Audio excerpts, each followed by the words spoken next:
কুল্লু নাফসিন যায়িকাতুল মাউত সুম্মা ইলাইনা তুরজাউন। আমানতু বিল্লাহ, সাদাকাল্লাহুল মাওলানাল আযীম। মানুষ তো এরকম রূপ ধারণ করেছে, জানাজার নামাজ যদি মনে করেন 10টায় দেওয়া হয়, আর সেখান থেকে যদি 5 মিনিট অতিক্রম হয় পিছন থেকে বারবার আওয়াজ আসে, আরে ভাই জানাজাটা কেন দেরি করতেছে, তাড়াতাড়ি পড়ান না। আমি তাদের উদ্দেশ্যে বলতে চাই, আপনার চারপাশে যারা এই বাক্যটি উচ্চারণ করে তাদের চেহারাগুলো একটু দেখে চিনে রাখুন। আল্লাহর কসম, যেদিন আপনি এখানে, আজকে হোক আর কালকে হোক, 6 মাস পর হোক আর 6 বছর পর হোক, এই একই জায়গায় আপনি এইভাবেই শুয়ে থাকবেন, না আপনার কথা বলার শক্তি থাকবে, না আপনার দাঁড়ানোর শক্তি থাকবে, না আপনার বলার শক্তি থাকবে। ঠিকই একই মানুষগুলো আপনাকে রেখেও তারা তাড়াহুড়া করবে। এইটাই হচ্ছে পৃথিবী, আর এটাই হচ্ছে দুনিয়া। এই সবচেয়ে বড় বাস্তবতা থেকে আমরা যতই পালাবো, আল্লাহ তো ঘোষণা করে দিছে, সুম্মা ইলাইনা তুরজাউন। কোথায় যাবা?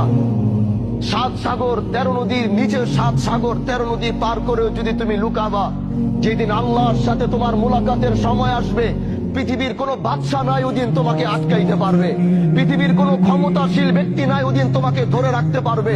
আল্লাহ যেদিন তোমার মৃত্যুর ঘন্টা বাজাবে, গোটা পৃথিবীও মিলে যদি আল্লাহর বিরোধিতায় লাগে যে না আল্লাহ তুমি চাইছো, আমরা তাকে যাইতে দিব না, গোটা পৃথিবী একাকার হয়ে যাবে, কিন্তু তাও তোমরা সেদিন তাকে বাঁচাতে পারবা না।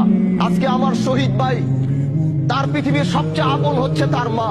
যখন তার মা মৃত্যুর শয্যায় লড়ছিল, উনি তো সন্তান হিসেবে হাজারো চেষ্টা করেছে মাকে বাঁচানোর জন্য। এরকম হাজারো শহীদ মাকে বাঁচানোর চেষ্টা করেছে। কেউ হাসপাতালের বেডে করেছে, কেউ নিজের কোলের মধ্যে করেছে, কেউ ঘরের মধ্যে করেছে, কিন্তু পৃথিবীর প্রতিটা সন্তান ব্যর্থ হয়েছে।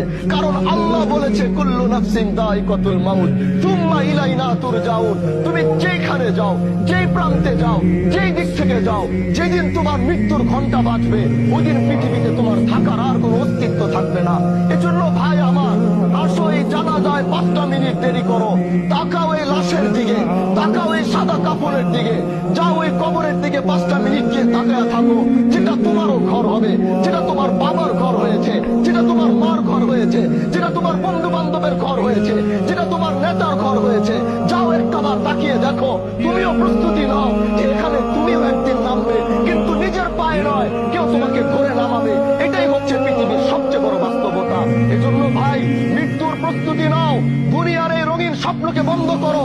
এই রঙিন স্বপ্ন তোমাকে বারবার ধোঁকা দিয়ে আল্লাহর সাথে তোমার সম্পর্কের জুদা ঘটাইতেছে, আল্লাহর সাথে তোমার সম্পর্কের পার্থক্য এত করতেছে, তোমার আর রবের মধ্যে কোনো সম্পর্ক পাওয়া যায়